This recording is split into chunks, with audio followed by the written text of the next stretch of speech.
नियोजित आइसोलेशन अस्पताल का हैरतअंगेज कारनामा उजागर हुआ है। इस अस्पताल की भूमिका मरीजों की जान बचाने की नहीं बल्कि मरीजों की जान से खिलवाड़ करने की रहने की बात खुलकर प्रकाश में आई है। देखिए इस अस्पताल की करतूत।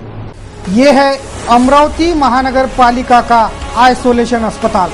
अब दिखाते हैं इस अस्पताल के हैरतअंगेज कारनामे, जिसे जानकर मनपा के आरोग्य यंत्रणा की भूमिका साफ हो जाएंगी। मनपा की दिखावेबाजी भी खुलकर उजागर होंगी।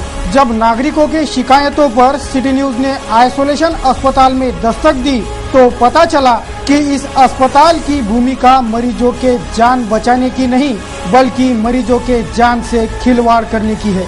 ये हम नहीं कह रहे, ये सब इस अस्पताल की वस्तुस्थिति है। सिर्फ गिने चुने नमूने आपको बताते हैं जिससे आप भी सब कुछ समझ जाएंगे। तमाम डॉक्टरगण जानते हैं कि अस्पतालों से निकलने वाले जैव वैद्यकीय कचरे का व्यवस्थापन नियोजित ढंग से करना होता है। उसे आग लगाकर नष्ट करना यानी बड़े धोखे से कम नहीं है। अस्पतालों का जैव वैद्यकीय कचरा अगर जलाया जाए तो उससे निकलने वाला धुआं इंसान की आँख, कान, नाक, शरीर, पर्यावरण इन सब के लिए बड़ा खतरा है और यही खतरे को जानबूझकर और सब कुछ सोच समझकर यहाँ अंजाम दिया जा रहा है।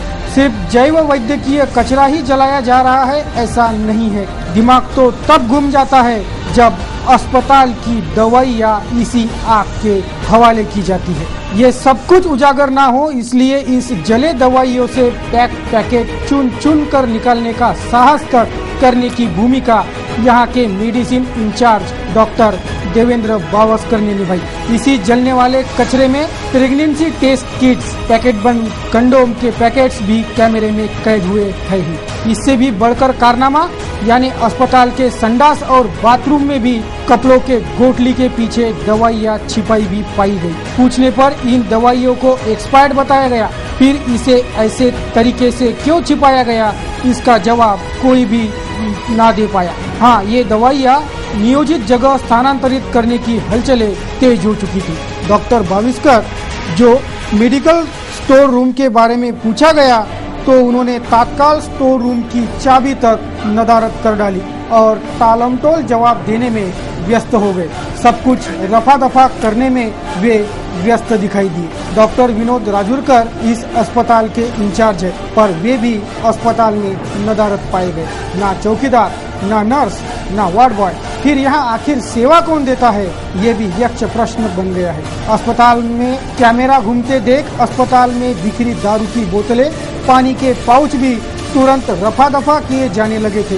ये सब देखकर यहाँ से दवाइयों की कालाबाजारी होती है ऐसा अनुमान है और ऊपर से लेकर नीचे तक ये सब कुछ जानबूझकर भी अनदेखा कर रहे हैं, वरना इतनी बड़ी करतूत तो हो ही नहीं सकती। क्या ये करतूत आरोग्य यंत्रणा से खिलवाड़ नहीं है? क्या इस ओर ध्यान देने का वक्त है किसी के पास?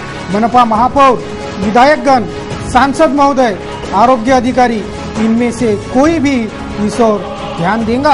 ये करतूत माफी के लायक तो है नहीं, ये तो निसंदेह, पर जवाबदेही कौन स्वीकारता है ये देखना है। जे बायोमेडिकल वेस्ट आहे जसं सिरिंजेस वगैरे आहे त्याच्यामधून बायोमेडिकल वेस्ट निघतात दवाखान्यामध्ये, त्याची विल्हेवाट लावण्याची आपल्याकडे एक पद्धत आहे।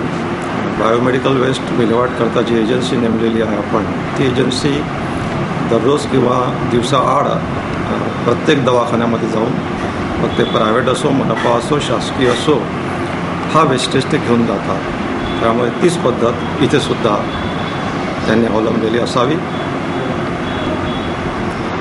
दुसरा जो मुद्दा आपण विचारलेला आहे औषधांबाबतीत, एक्सपायरी औषध आणि दुसरं जे स्टॉक बुक आहे, तर हे तिथले आपण जे डॉक्टर आहे डॉक्टर राजूरकर, तर तिथे जाऊन चौकशी करून घेऊ आपण आणि स्टॉक रजिस्टर आपण व्हेरिफिकेशन करून मग याबाबत आपल्याला निश्चितच सांगता येईल। जे त्यांनी सांगितलं होतं की जे लपवून ठेवलेली औषध आहेत ते बघूनच आपल्याला सांगता येईल, त्यांना विचारावं लागेल। म्हणजे आपण जो मुद्दा उपस्थित केलेला त्या मुद्द्यांबद्दल आम्ही तिथले जे डॉक्टर आहेत आयसोलेशनचे त्यांच्याशी बोलू, चौकशी करू आणि मग याबद्दल आपल्याला निश्चितच माहिती देऊ।